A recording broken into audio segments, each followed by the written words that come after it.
उद्धव ठाकरे यांनी बांगलादेशमधल्या हिंदूंच्या अत्याचारावरून मोदी सरकारला सवाल केले आहेत। बांगलादेशमध्ये हिंदू सुरक्षित नाहीत, मोदींनी ठोस पावलं उचलावीत असं देखील ठाकरे सुचवतायत। तर एका फोनवर युक्रेनचं युद्ध थांबवणारे पंतप्रधान बांगलादेशमधली परिस्थिती नियंत्रणात का आणत नाहीत, हाही मुद्दा उद्धव ठाकरे यांनी उपस्थित केला आहे। 80 वर्षापासून दादर रेल्वे स्टेशनच्या इथे असलेलं हमालांनी बांधलेलं, जो हमाल कष्ट करतो त्या हमालांनी बांधलेलं मंदिर गणपतीचं आणि हनुमानाचं हे भाजप सरकारने त्याला नोटीस पाठवली। ती नोटीस माझ्याकडे आहे की तुम्ही रेल्वेच्या जागेवरती अतिक्रमण केले 80 वर्षापूर्वी। 80 वर्षापूर्वीचं मंदिर हे पाडायला निघाले। मग तुमचं कुठे हिंदुत्व, कसलं हिंदुत्व आहे तुमचं?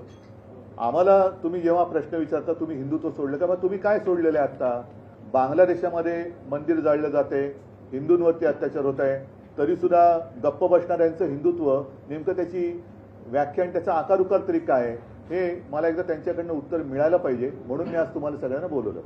माझी पंतप्रधान नरेंद्र मोदीजींना विनंती आहे तमाम हिंदूंतर्फे की जसं आपण एका फोनवरती युक्रेनचं युद्ध थांबवलं होतं, तसंच बांगलादेशमध्ये जे काही हिंदूंवरती अत्याचार होत आहेत त्याबद्दल आपण काहीतरी भूमिका घ्यायला पाहिजे, पावलं उचलायला पाहिजेत।